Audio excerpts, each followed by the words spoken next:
LuLuLemon, Athletica Inc. And my name is Monica Holloway, and I will be your consultant for today. Providing people with the components for living a longer, healthier, and more fun life. That is the mantra created by Chip Wilson when he established and made LuLuLemon Athletica Inc. LuLuLemon was founded in 1998 by Chip Wilson. He had previously sold a company in 97 and went to his first yoga studio and decided to try yoga. He discovered very quickly that he enjoyed it. However, he did not enjoy the cotton clothing that he was wearing. So he set out on a venture to make clothes that were more comfortable, more versatile for when doing yoga, that breathed better and helped with the sweat as well. He actually started out, he had a design studio and it doubled as a yoga studio so that he could afford to pay the rent. And he was creating with LuLuLemon a very upscale clothing company, and that made performance clothing out of performance fabrics, and they were very quality. And he just wanted to create something that would bring people to it. It would work, it would last, and would really create a customer base and a loyalty base. He opened his first official store in Kitsilano in November of 2000 in Vancouver as well. This time on the beach side. So I did a 5 forces analysis, and when I think of rivalry, there is steep competition in the athletic apparel industry because you have the likes of Nike, which is very large and been around for a very long time, Under Armour, Adidas, which includes Reebok, and all of these are the pretty big names, but there's also some smaller names such as Gap and with their line, and Old Navy's athletic line. You have a lot of different companies coming out making different athletic brands of their own to kind of enhance their buyer offerings, their buyer offerings. Excuse me. This industry does not have a very tough competition when it comes to new competition, just because of how hard it is to come in because of the expenses.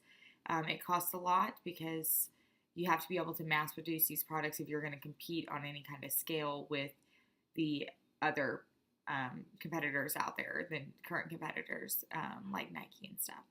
So they kind of have high barriers to get in. So I don't feel like that's a really doesn't really have a lot of pressure. It feels a little low pressure to me as far as new competition.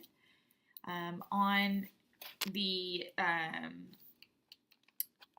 customer bargaining power, this is where I found that the customers have a very good bargaining power. The variety is a need.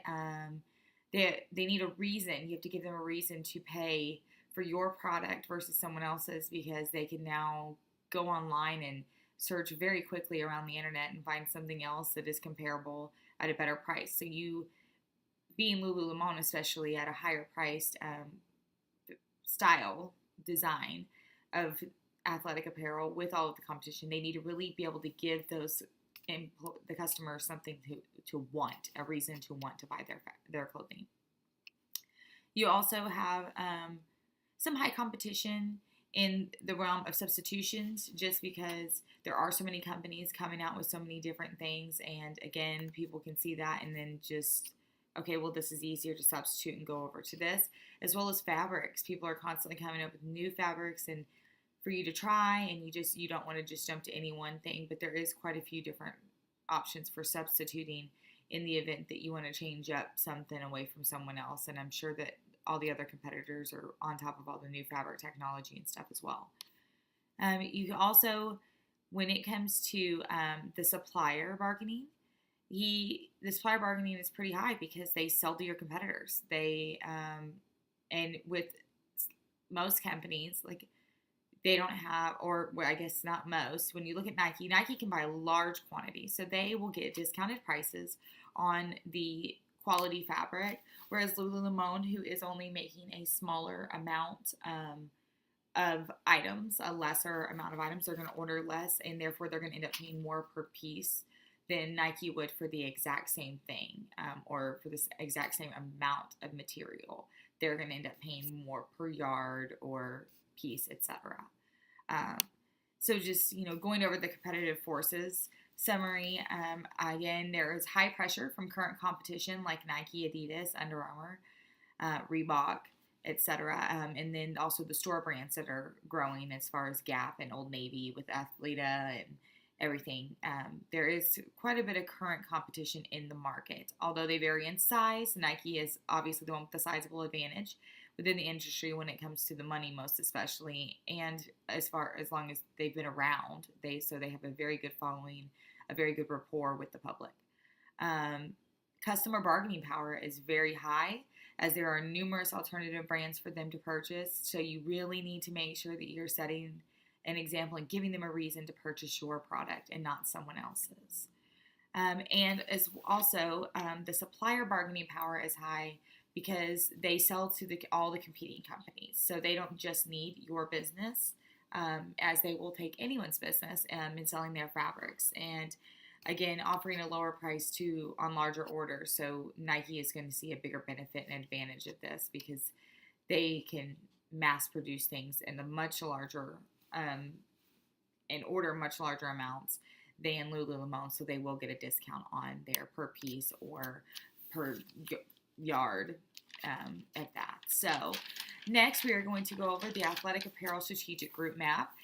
You can see on the slide that I created kind of what I would imagine the athletic apparel strategic group map would look like, based off of the competition. And I kind of have LuLuLemon up there on its own.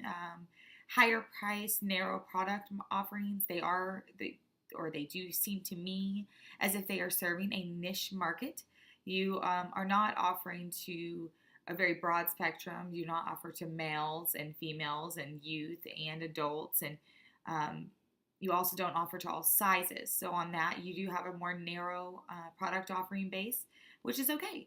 And you offer a higher price because of that you are producing less, and it's going to give you you have to pay a little bit more because you're not getting those discounts that we spoke about when it comes to the fabrics and stuff like Nike does. As you can see, Nike has the way larger portion because they have been around a very long time, and they do control a pretty vast majority of the athletic apparel market. And you see that Adidas is right there with them, and smaller, of course, but has been around for a long time. It's out of the UK, and it does have a very good following. People are very loyal to those brands, and they're very trusting of those brands. And then you have Under Armour, which is a relatively new one, although it is growing exponentially, and it offers a very broad, to me, selection. Not quite as broad as Nike because it hasn't gotten there yet. It is still a very new company, but it does offer quite a variety when it comes to the sports clothing, all the different types of sports, and the men, women, infants, kids, you name it, they've got something for you. And so I really kind of feel like they're a little bit more broad, just not quite as broad as Nike or Adidas. And again, but you, LuLuLemon, a little smaller, but because you're new and you're also just a niche market, you're not selling to the broad masses, and you do have that higher price. So that, again, is going to just really give you only a specific group of individuals that can purchase from you. And I don't know that I myself would consider that a very well positioned.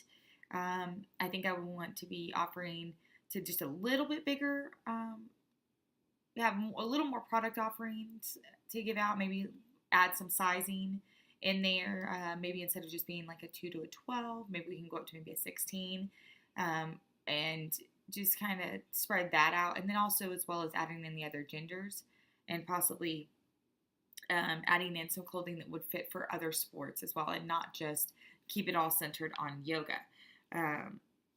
Your closest competition is going to probably be Under Armour, just because they are a newer company than the other two and have slightly less product offerings. However, I do not feel that they are actually a very good,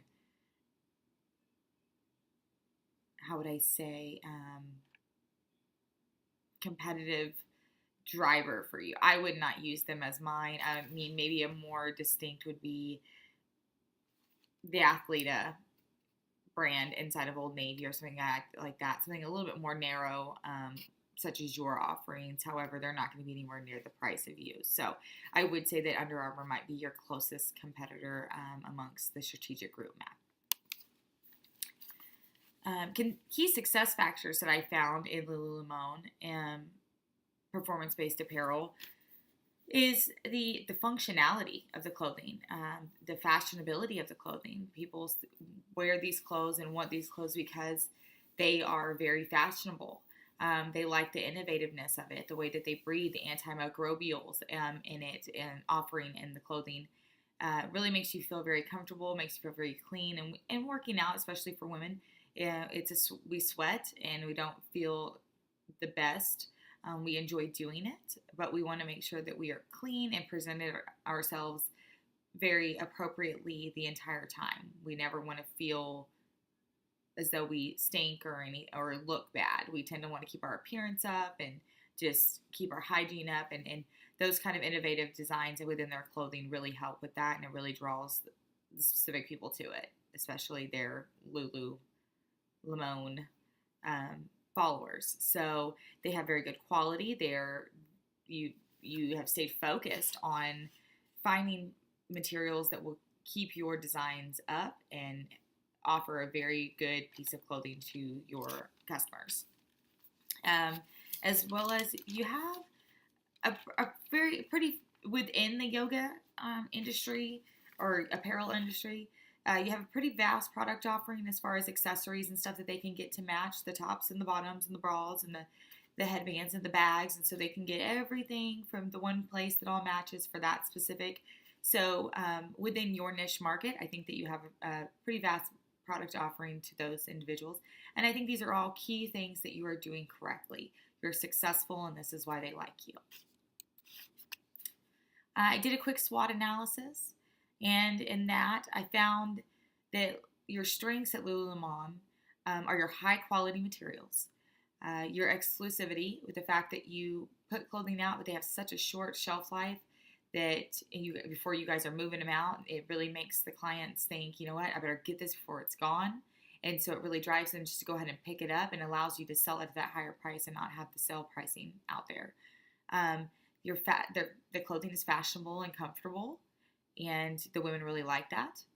And the showroom strategy that you have for the stores, instead of being very mass marketed and it just has a very down home feel, you have the educators within your facility to come and talk to anyone purchasing something and discuss not only the fabrics and the quality of the clothing and the functionality of the clothing itself, but, to educate and let your consumers know where they can find other healthy lifestyle events going on, as well as helping them understand how to change their eating habits. And getting to come and do a yoga class once a month with you is something that I think is a very good strength. It's something that sets you apart from all of your competitors, and it is a great thing.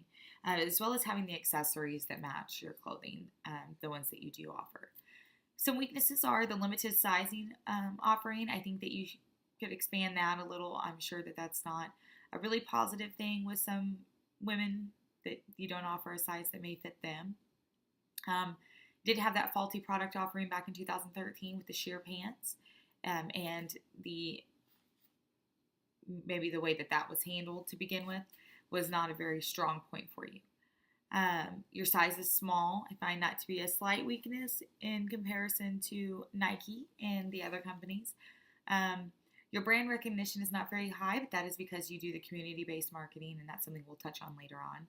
But I do find that brand recognition to be somewhat of a weakness for you.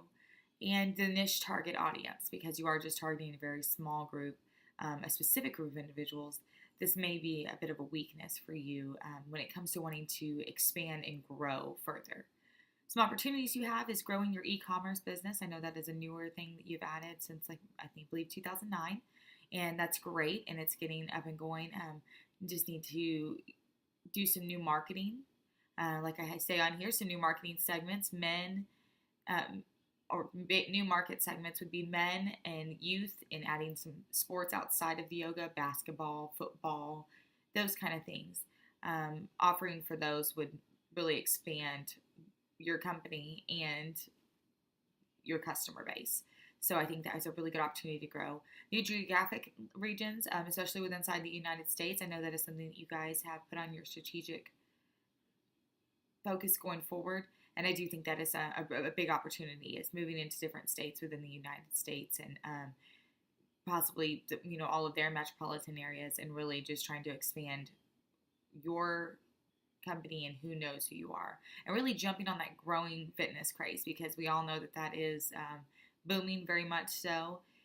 So maybe if you guys can utilize that, you could continue to grow further.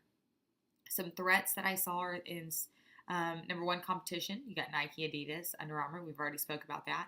Yeah, your niche market, that small market, is a bit of a threat, just because you just don't have a lot of flexibility with that. And there are copycat companies that are going to come out and want to be exactly like you, and that's just one thing that will, in the companies that are out, may start producing lines of clothing that mimic what you have out there. So that is going to be a threat to your success. On your value chain, I saw that one thing I noticed is you take your clothing and you have it tested by the yoga instructors within your area, and letting them try it out and give you the feedback that is very quick for you, and it helps you to make good decisions with that direct feedback, knowing the functionality and everything about the clothing and how it's going to work before you decide, yes, let's move on with this design. But then you can do a quick response and approve the samples that you've been getting, because you do have those individuals there to help test that and give you the feedback and help you make these decisions. There's few suppliers.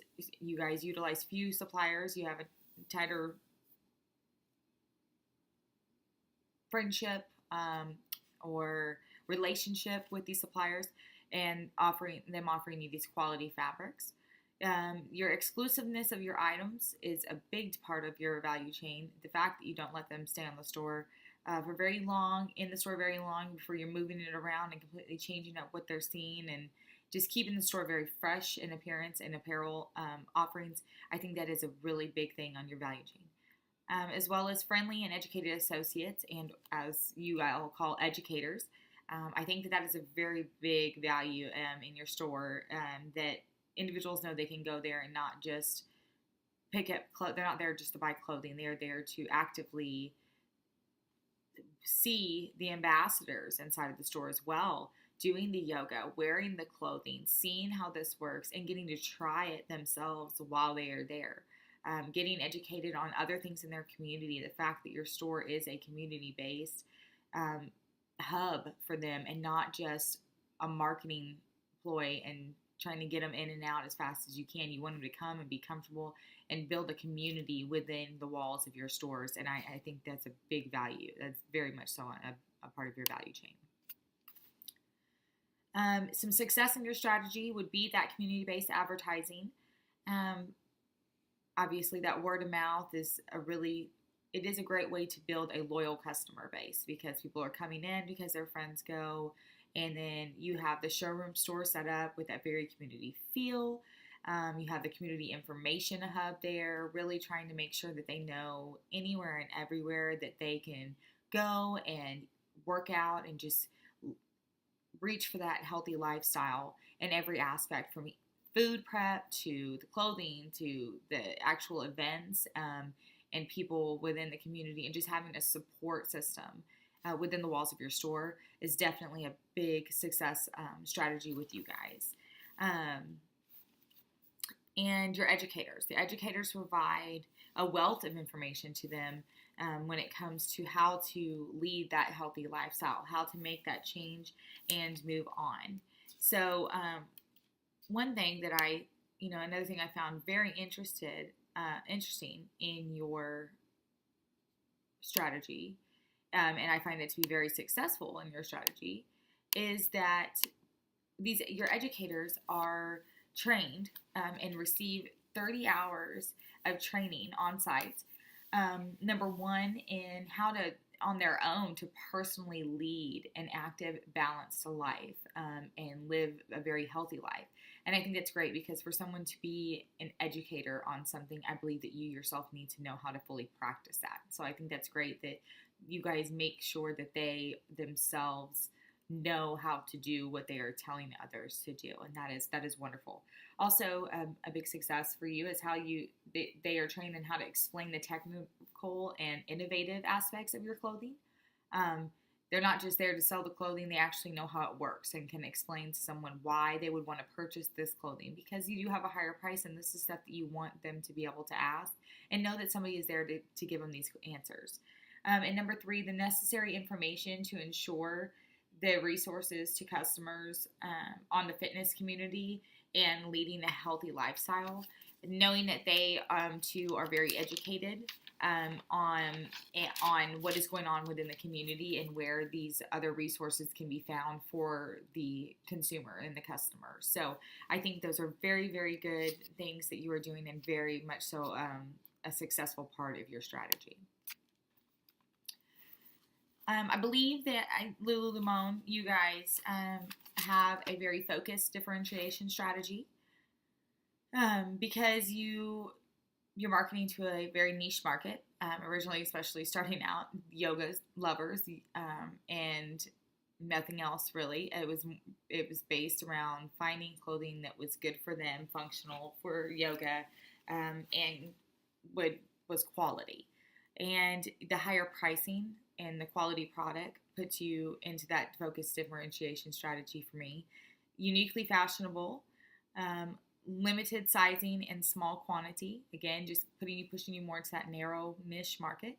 And the short shelf life product rotation that you guys exhibit as far as the product exclusivity and making a small number of things, getting it turned around as quick as possible, constantly changing, not having too much of anything, really just makes it a more niche and smaller market. So I really think that you have a very focused differentiation strategy that you are employing there.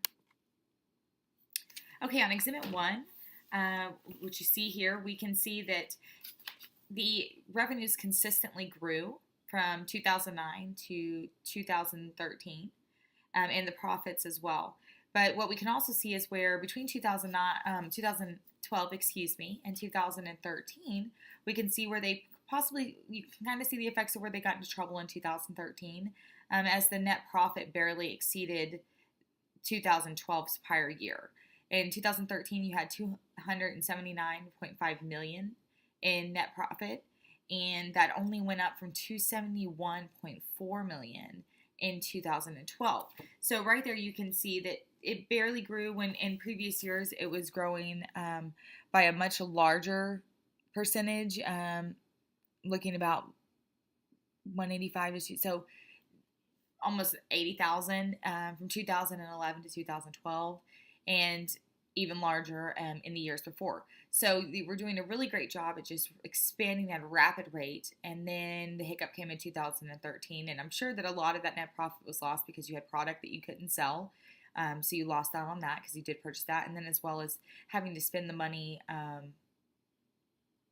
trying to get out there and talk and rebrand and let them know that, not only did you lose money out on that, but you lost money on marketing and really just getting out there and talking and having to have more man hours added in to recoup and get something out on your floor, because now you had to yank an entire selection of products that wasn't working, as well as you lost some sales, I'm sure, due to the negative wording, negative choice of words, or just poor choice of response by Chip Wilson himself when the situation happened.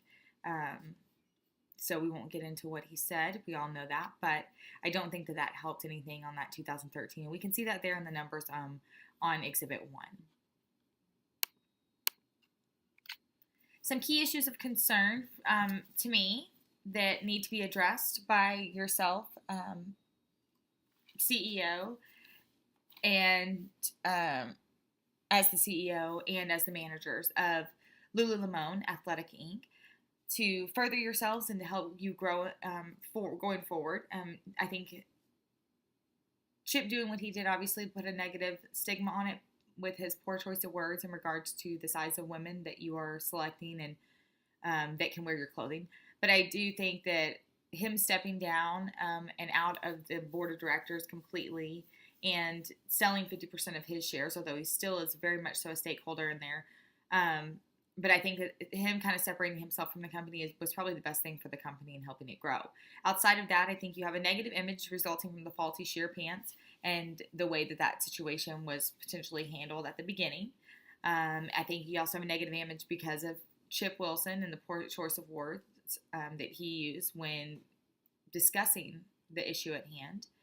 And you want to really, I think you need to broaden your brand awareness. You need to figure out a way to really broaden your brand awareness. The community is a really great way and has been a very great way for you, but I think you may want to look at that as a concern, and brand awareness is something that you really need to get out there and focus on and make sure that you make that more known. And also expand to new territories within the United States. I think that should be a very key issue of concern here, is making sure that you start to kind of get yourself out there in more of those United States, North America regions and territories to help yourself grow before you start trying to advance further and go to more territories overseas. I think you will have more success if you kind of get yourself growing just a little bit more in the United States first. Some ways that I think that you could do that, my suggestions for taking care of this, is number one, continue to offer superior products and show that they are quality testing before putting it out in the stores. Make sure that you are always checking every single thing that comes in. Don't need a sheer pants situation again.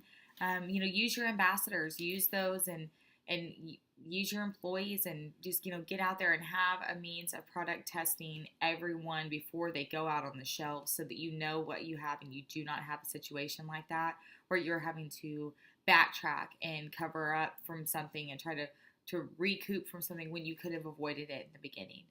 Also, look into expanding your product offering by adding maybe larger size. Again, you go from 2 to 12 currently is your focus. Maybe you could just go up to 16, possibly offer a double XL or what have you, whatever that size might be. As well as I think that you should, with that, show that you are committed to helping every individual live a healthy and active life, and that you are there to support them on their way, that you don't just expect them to make that choice already being smaller. You know that it starts somewhere, and every journey starts somewhere, and just be supportive of that and really be committed to that and show them that you're committed to that. Open your doors to all. Or not all, but at least expand a little bit on that. I also believe that you should expand your marketing outside of the community. Maybe do a little bit more of a mass media style approach. I know the community-based approach is something that Chip designed, and it's worked beautifully. But I think that now, given the competition within the market, you need to really try to get yourself out there and make your name known, so that people will look at your clothing outside of looking at Kate Hudson's Fab clothing and Fabletics clothing and or Nike or Under Armour, something that they know that they can trust, as well as that has just a very high brand awareness, and so something that they just assume that they should trust. Try to get your name out there too. And lastly, I think that you need to continue expanding into the United States territories and their metropolitan areas, especially prior to doing any other overseas expansions. So I think those will be some things that can help you to be successful in growing your company and remaining in competition with Nike and the likes of them. So I think that you're doing great, and I hope that you can utilize some of the information that I've given you and put it into play and make a change for your company. Thank you so much. Monica Holloway, have a great day.